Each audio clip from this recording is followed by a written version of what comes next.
Hello students, कैसे हैं? उम्मीद करते हैं बढ़िया होंगे। और जैसा कि हम लोगों की प्रीवियस क्लासेस में, जैसे ऑनलाइन क्लासेस में हम लोग डिस्कस कर चुके थे क्रिस्टल लैटिस के बारे में और यूनिट सेल्स के बारे में। ठीक है, हम लोगों को आइडिया लग गया था कि यूनिट सेल्स के कुछ टाइप्स होते हैं, 4 प्रकार के टाइप्स होते हैं यूनिट सेल के। पहला हम लोगों ने निकाला था प्रिमिटिव यूनिट सेल, दूसरा था हमारे वो बॉडी सेंटर्ड यूनिट सेल था, फेस सेंटर्ड यूनिट सेल था और एंड सेंटर्ड हमारा यूनिट सेल था। ठीक है, तो 4 टाइप्स के हमने यूनिट सेल निकाले थे। फर्स्ट निकाला था जो हमारा था unit cell, first unit cell जो था वो प्रिमिटिव था। सेकंड वाला जो यूनिट सेल था वो हमारा बॉडी सेंटर्ड था। थर्ड वाला जो हमारा प्रिमिटिव सेल था वो हमारा फेस सेंटर्ड था और फोर्थ वन जो हमारा सेल था वो हमारा एंड सेंटर्ड था। तो 4 प्रकार के हमने यूनिट सेल्स के बारे में निकाला था। Now today in class we will discuss about the number of atoms, number of atoms in unit cell. जैसा कि सिंपल यूनिट सेल्स को हम देख सकते हैं, सिंपल यूनिट सेल का ये डायग्राम दिखाई दे रहा है। इस डायग्राम के अंतर्गत हम लोगों को पता है कि सिंपल यूनिट सेल क्या होता है। सिंपल यूनिट सेल में जैसे कि चारों कोनों पे हमारा एटम दिखाई दे रहा है, जो भी पार्टिकल्स हो गए चारों कोनों में हो गए, तो चारों कोनों पे मतलब 8 कोने होंगे ना इसके, इस प्रकार से अगर इसको ड्रॉ किया जाए।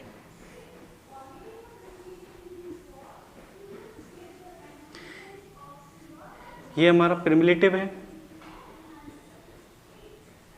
ये प्रिमिटिव हमारा यूनिट सेल है। प्रिमिटिव यूनिट सेल में हमारे 8 कॉर्नर हैं, तो 8 कॉर्नर के लिए हमारा 8 कॉर्नर यहाँ पे लिख रखे हैं, 8 कॉर्नर। और हर एक कॉर्नर पे हमारा जो एटम है वो कितना पार्टिसिपेट कर रहा है, 1/8। तो टोटल हमारा निकलेगा प्रिमिटिव यूनिट सेल के अंतर्गत हमारा जो टोटल एटम्स निकलेगा वो 1 निकलेगा। ठीक है, ठीक उसी प्रकार से सेकंड वाले ऑप्शन में, ठीक है, सेकंड वाले में जो निकालेंगे वो बॉडी सेंटर्ड होगा। तो बॉडी सेंटर्ड में क्या होगा, एक यूनिट सेल जो होगा हमारा बीच में आ जाएगा। तो 8 तो सेम है ही है, 1/8, तो इससे हमारा निकलेगा 1 एटम। और बट एक जो होगा वो हमारा सेंट्रल के द्वारा किया जाएगा ना, बॉडी वाला, तो 1 एटम इससे निकलेगा। तो टोटल निकाल के टोटल कितना होगा, 2 एटम। तो हमारा नंबर ऑफ एटम्स किसके अंदर, बॉडी सेंटर्ड के अंदर, किसके अंदर, बॉडी सेंटर्ड यूनिट सेल के अंदर नंबर ऑफ एटम कितने प्रेजेंट होंगे, 2 एटम प्रेजेंट होंगे। तो थर्ड वन में क्या होता है कि हर एक फेजेस में, जो फेस सेंटर्ड में है, फेस सेंटर्ड में हर एक फेज में एक एक हमारा यूनिट सेल इमेजिन किया जाएगा, है ना, एक पीछे वाले पे और एक सामने वाले पे, जैसा कि डायग्राम में दिखाई दे रहा है। तो हर एक सेंटर्ड के लिए हो जाएगा वहाँ पे, है ना। तो थर्ड के लिए FCC के लिए, फेस सेंटर्ड यूनिट सेल के लिए, तो 8 तो हमारे कॉर्नर पे है ही, तो 1/8 हो जाएगा वहाँ से। तो यहाँ से निकलेगा 1 एटम। और हमको पता है 6 इसके फेजेस होते हैं, हर एक फेजेस से 2 की शेयरिंग होगी, तो यहाँ पे 2/3, तो यहाँ पे निकलेगा 3 एटम। तो टोटल कितने हो जाएंगे, 4 एटम। ठीक है, तो FCC face centred unit cell के अंदर हमारा जो total number of atom present होंगे वो 4 एटम होंगे। The fourth one is end centred. तो एंड सेंटर में ये जो दिखाई दे रहा है उसमें ना कोई भी 2 अपोजिट डायरेक्शन के, कोई भी 2 अपोजिट डायरेक्शंस को हम इमेजिन कर सकते हैं। तो हमारा जो था यहाँ पे, तो 8 तो हमारे सिंपल प्रिमिटिव से हो जाएंगे, 1/8 इक्वल टू 1 एटम। अब 2 हमारे एंड सेंटर्ड के हैं, तो 2 हाफ हाफ शेयरिंग करेगा, तो यहाँ से निकलेगा 1 एटम। तो टोटल एटम कितना प्रेजेंट हो जाएगा, 2 एटम्स। तो नंबर ऑफ एटम्स हमारे डिफरेंट यूनिट सेल के अंतर्गत हमारा इससे निकाल लेंगे। ठीक है, ये हमारा टोटल है, जो टोटल नंबर ऑफ एटम्स के लिए निकाला गया है। अब हम लोगों को करना क्या है, नेक्स्ट इसमें टॉपिक है जो हमारा वो क्लोज पैकिंग से रिलेटेड है। ठीक है, तो क्लोज पैकिंग होती क्या है, तो जैसे हमें पता है कि जो हमारा फॉर्म होता है ना, जो यूनिट सेल क्रिएट हो रहा है, जो क्रिस्टलाइन फॉर्म क्रिएट हो रहा है, वो हम लोगों को पता है कि ये एटम्स, जो हमारे एटम्स हैं या पार्टिकल्स हैं, उनको जो क्या करेंगे, क्लोजली करेंगे, उनको क्लोजली पास पास लेके आएंगे। ठीक है, तो उनको क्लोजली पास पास लेके आने के लिए उनको पैक करना है। ठीक है, उनको पैक करने के लिए तो सबसे सेकंड चीज क्या है हमारा, क्लोज्ड पैक्ड। ठीक है, क्लोज्ड पैक्ड स्ट्रक्चर्स के बारे में हम लोग डिस्कस कर रहे हैं। क्लोज पैक्ड स्ट्रक्चर्स क्या है कि इसके अंतर्गत हमें पता है जितने भी हमारे कॉन्स्टिट्यूएंट पार्टिकल्स है, ठीक है, वो क्या करेंगे, ज्वाइन करेंगे, ठीक है, किसके लिए, क्योंकि उसके वेकेंट स्पेस जो होगा उसको मिनिमाइज करने के लिए, जो वेकेंट स्पेस होगा उसको क्या करने के लिए, मिनिमाइज करने के लिए वो क्या करेंगे, कांस्टेंट पार्टिकल्स जो होते हैं वो हमारा उसके साथ ऐड होते हैं। तो जो हमारा क्लोज्ड पैक होगा तो क्लोज्ड पैक उसको करें वन डायमेंशन में, तो वन डायमेंशन में कंडीशंस क्या है कि जैसे कि हम इसको मान लें कि एक्स डायरेक्शंस में इसमें जा रहा है, ठीक है, अगर हम पार्टिकल को इमेजिन करते हैं एक स्फीयर की फॉर्म में, ठीक है, अगर एक्स डायरेक्शंस में लिया जाए तो इस प्रकार से क्रिएट हो गए। अगर कांस्टेंट पार्टिकल हमने स्फीयर की फॉर्म में लिए ना, तो स्फीयर की फॉर्म में क्या करेंगे, एक डायमेंशंस में जा रहे हैं। अब ये जो पार्टिकल्स हैं एक डायरेक्शंस में जा रहा है, तो एक पार्टिकल जो है वो दो से कनेक्ट हो रहा है, ठीक है, एक पार्टिकल दो पार्टिकल से कनेक्ट हो रहा है। तो इसमें कोई भी पार्टिकल जो दो पार्टिकल से कनेक्ट हो, या मतलब जिससे ज्यादा कनेक्ट होता है, ये नेबर पार्टिकल है,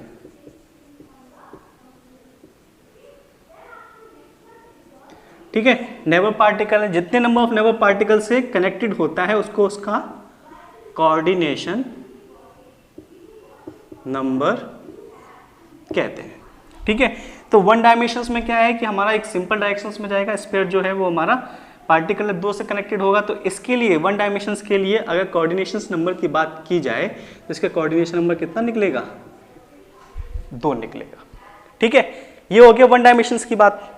अब सेकंड डायमेंशंस की बात करते हैं, टू डायमेंशंस, ठीक है। टू डायमेंशंस जो है वो हमारा दो टाइप्स से हो सकता है, ठीक है। दो टाइप से कैसे हो सकता है कि अगर हमने सिंपल जो ले रखा है,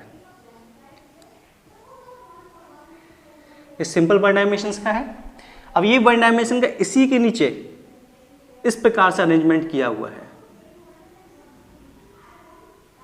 कि हॉरिजॉन्टली और वर्टिकली दोनों सेम डायरेक्शंस में है, मतलब जो स्फीयर है इसके जस्ट नीचे आ रहे हैं,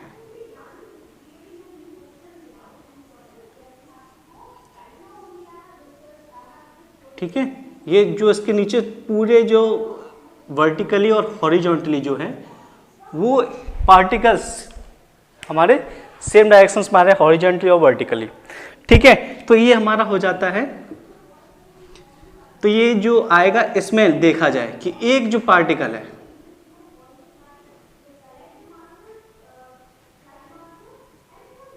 एक पार्टिकल जो है वो कितने पार्टिकल से अटैच्ड होगा, हमारा 4 पार्टिकल से, 1 2 3 एंड 4, ठीक है। कितना क्रिएट हो रहा है, 4 के साथ कनेक्टेड हो रहा है, तो नेबर कितने हो गए इसके 4, तो कोऑर्डिनेशन नंबर कितना हो जाएगा 4।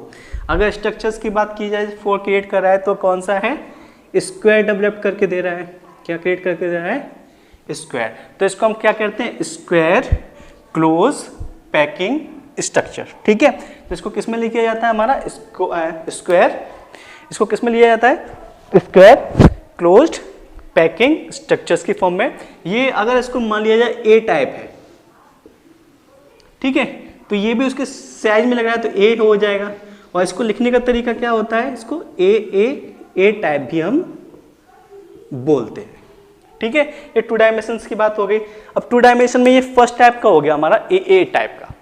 अब कंडीशंस क्या है कि हमने जो अरेंजमेंट किया हुआ है ना, ये जो अरेंजमेंट किया हुआ है हमने, अब वो बी टाइप कर देंगे। बी टाइप कैसे करेंगे,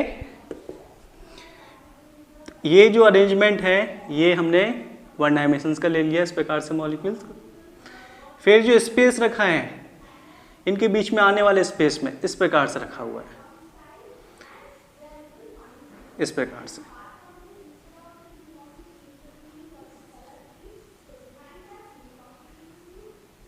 ठीक है। अगर इसको ए टाइप माना जाए तो ये क्या हो जाएगा, बी टाइप,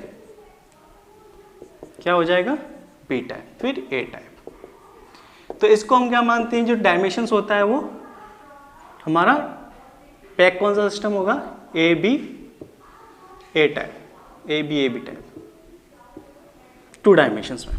अब इसमें देखेंगे जो हम कोई भी इसमें पार्टिकल्स ले सकते हैं। पार्टिकल्स जो देखा जाएगा वो कितने के साथ कनेक्टेड है, 1 2 3 4 5 6, और जो स्ट्रक्चर बनना है वो हमारा कौन सा बनेगा, हेक्सागोनल पैक्ड स्ट्रक्चर। ठीक है, तो ये हमारा 2 डायमेंशन को 2 टाइप्स के हो गए। पहला हो गया स्क्वायर के आधार पर, दूसरा हो गया हमारा हेक्सागोनल पैक्ड स्ट्रक्चर्स की फॉर्म में। अब 3 डायमेंशनल्स की बात करते हैं। 3 डायमेंशनल की, 3 डायमेंशनल में क्या होता है, ये तो 2 डायरेक्शन में हो गया है ना, कि कोई भी हमने इस तरह से मॉलिक्यूल्स लेके चले हैं तो लेंथ में और विड्थ में रखा, हाइट में नहीं रखा। तो लेंथ के लिए यहाँ पे क्या हो जाएगा 3 डायमेंशंस के लिए, तो हम जो ए टाइप का था, ए टाइप के थे जो मॉलिक्यूल्स, ये वाला था ना इस प्रकार का, तो इसका जो 3D स्ट्रक्चर बनेगा वो इस डायग्राम की तरह बन जाएगा। ठीक है, उसमें जो लगने वाला जो हमारा क्यूबिक सिस्टम होगा तो वो हमारा क्यूबिक की फॉर्म में आएगा, जिस तरह से हमारे डायग्राम में यहाँ पे दिखाई दे रहा है। ठीक है, तो ये 3 डायमेंशनल हो जाएगा हमारा यहाँ पे। अब 3 डायमेंशनल में जो हमारा सेकंड पार्ट बनेगा,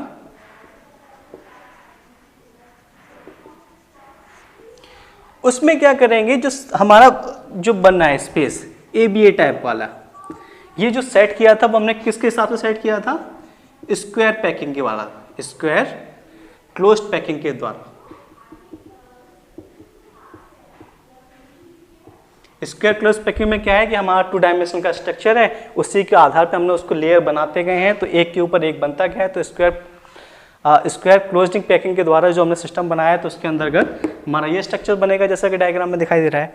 अब इसमें कंडीशंस क्या है कि हमने जो लेयर बनाई है, जैसे कि हमने नीचे जो था वो हेक्सागोनल का था, हेक्सागोनल के ऊपर जो हमने इस प्रकार का रखा हुआ है वो हमारा इस टाइप्स का रखा हुआ है। यहाँ पे ये हेक्सागोनल की कंडीशंस में है।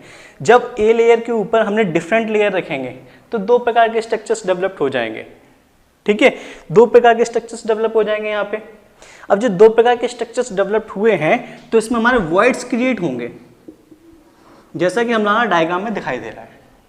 ठीक है, 2 प्रकार के वॉइड्स क्रिएट होंगे। एक जो वॉइड्स क्रिएट होगा टेट्राहेड्रल वॉइड्स क्रिएट होगा, दूसरा जो क्रिएट होगा ऑक्टाहेड्रल वॉइड्स। वॉइड्स क्या है यहाँ पे कि ये जो लेयर्स दिखाई दे रही हैं, जैसे कि डायग्राम में, इसमें डायग्राम में देखिए जो लेयर्स दिखाई दे रही हैं, लेयर्स के बीच में जो T एंड O, जो T से रिप्रेजेंट कर रहे हैं वो टेट्राहेड्रल वॉइड्स हैं, और जो O से दिखाई दे रहे हैं वो ऑक्टाहेड्रल है। कंडीशंस क्या है कि इसमें हमने जो लेयर ले रखी है, पहली जो लेयर ले रखी है इस डायग्राम में, वो लेयर में जो नीचे वाली लेयर है वो हमारी कौन सी है, हेक्सागोनल वाली, ये वाली। इसके ऊपर जो हमने रखा हुआ है, इसके ऊपर जो रखा हुआ है वो भी हमारा हेक्सागोनल है, बट इस प्रकार से रखा हुआ है कि जो नीचे वाली लेयर के जो हमारे वॉइड्स थे उसको कवर अप किया गया है।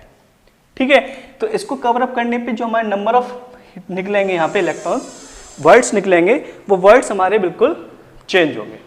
ठीक है, अगर वर्ड्स की बात की जाए तो नंबर ऑफ जितने ऑक्टाहेड्रल वर्ड्स होंगे हमारे, ऑक्टाहेड्रल वर्ड्स, उसके जस्ट डबल जो होंगे हमारे टेट्राहेड्रल वर्ड्स क्रिएट होंगे। ठीक है, यहाँ पे ये वाले। और next class we will discuss about the packing efficiency. तो हम नेक्स्ट क्लास में पैकिंग एफिशिएंसी के बारे में भी डिस्कस करेंगे। Thank you for